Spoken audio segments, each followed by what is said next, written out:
hari ini, wadidaw.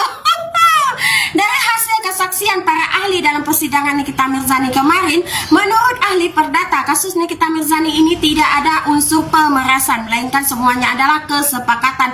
Di mana ketika Dr. Reza Gladys memberikan sejumlah uang kepada Nikita Mirzani, disitulah sudah ada kesepakatan kerjasama. Di mana Nikita Mirzani harus keep silent tentang produk Dr. Reza Gladys yang tidak memenuhi standar penjualan di Indonesia.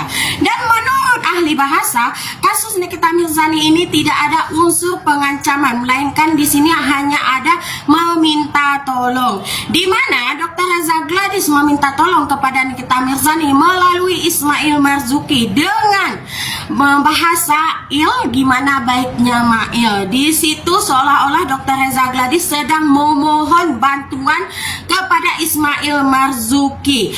Nah, di mana Nikita Mirzani ini adalah seorang artis dengan red card yang fantastis, ditentukan di harga 5 miliar rupiah.